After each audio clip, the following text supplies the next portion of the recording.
Hi all. അപ്പോൾ നമ്മൾ വെള്ളിയാഴ്ചത്തെ ദിവസം നമ്മൾ പറഞ്ഞിരുന്നത് എന്താ വെച്ചാൽ ഇപ്പോൾ ചില ഫേക്ക് ബ്രേക്കൗട്ടുകൾ ഉണ്ടാവാൻ സാധ്യതയുണ്ട്. കാരണം എന്താ വെച്ചെങ്കിൽ ഇനി ഒരു 10-20 ദിവസത്തോളം മാർക്കറ്റ് അങ്ങനെ ഒരു ചില സാധ്യതകൾക്കുള്ള കാര്യങ്ങൾ ഉണ്ടാവാൻ സാധ്യതയുണ്ട്. കാരണം നമ്മൾ ലെവലുകൾ പറഞ്ഞു.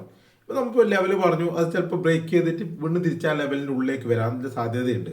അതുകൊണ്ട് നമ്മൾ ടെലിഗ്രാം ചാനലിൽ കൃത്യമായി അത്ര ഇൻഫർമേഷൻ കൊടുക്കുന്നത്. അങ്ങനെ എന്തെങ്കിലും ഞാൻ പറഞ്ഞ തലേ ദിവസം ഞാൻ പറഞ്ഞ എന്തെങ്കിലും ലെവലുകൾക്ക് എന്തെങ്കിലും മാറ്റങ്ങൾ ഉണ്ടെങ്കിൽ മാത്രമേ ഞാൻ ടെലിഗ്രാം ചാനലിൽ വരാറുള്ളൂ. അല്ലാത്ത ദിവസങ്ങളിൽ ഞാൻ ടെലിഗ്രാം ചാനലിൽ വരാറില്ല. അത് കൃത്യമായിട്ട് അത്ര ലെവലുകളിൽ മാറ്റം വരുന്നുണ്ടെങ്കിൽ മാത്രമേ ഞാൻ വരാറുള്ളൂ. കാരണം വെച്ചാൽ നമുക്ക് ആ കിട്ടുന്നതിന് അപ്പോഴത്തെ ഡാറ്റ ഉണ്ടല്ലോ, റിയൽ ടൈം ഡാറ്റ, അത് വെച്ചിട്ട് നമ്മൾ ഈ മാറ്റങ്ങൾ ഉണ്ടെങ്കിൽ നമ്മൾ പറയുന്നത്. അപ്പോൾ നിങ്ങൾ എന്ത് ചെയ്യുക, ജസ്റ്റ് ഒരു 10-20 ദിവസത്തേക്കും കൂടി ടെലിഗ്രാം ചാനലും കൂടി ഒന്ന് ഫോളോ ചെയ്യുക. നമ്മൾ ലെവലിൽ നോക്കിയിട്ട് ട്രേഡ് ചെയ്യുന്നവരാണെങ്കിൽ നമ്മളെ ടെലിഗ്രാം ചാനലും കൂടി ഒന്ന് ഫോളോ ചെയ്യാൻ വേണ്ടി ശ്രദ്ധിക്കാം. ഓക്കെ, പിന്നെ അടുത്ത നാളത്തെ ലെവലുകൾ ഞാൻ പറയാം. നാളെ ഞാൻ പറയുന്നു ടെലിഗ്രാം ചാനൽ ഒന്ന് ഫോളോ ചെയ്യുക. എന്തെങ്കിലും ഗ്യാപ്പ് ഡൗണും ഉണ്ടെങ്കിൽ ഞാൻ ജസ്റ്റ് ഒന്ന് പറഞ്ഞുതരാം. ഓക്കെ, നാളത്തെ പ്രധാനപ്പെട്ട ലെവൽ പറഞ്ഞാൽ 24,400 ഒരു പ്രധാനപ്പെട്ട ലെവലാണ്. അതായത് തലേ ദിവസം ഉണ്ടാക്കിയ പ്രധാനപ്പെട്ട ലോ, അതായത് ഏറ്റവും ചെറിയ ലോ, അതാണ് 24,400.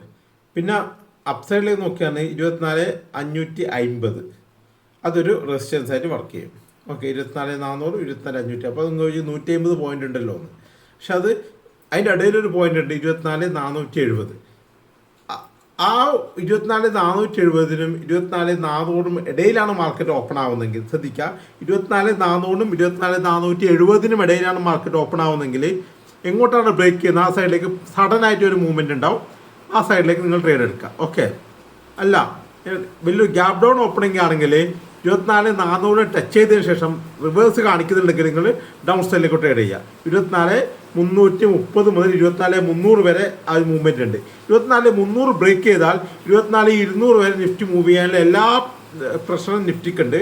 അതുകൊണ്ട് 24,300 ബ്രേക്ക് ചെയ്ത് 24,200 ആയിരിക്കും എൻ്റെ അടുത്ത ടാർഗറ്റ്.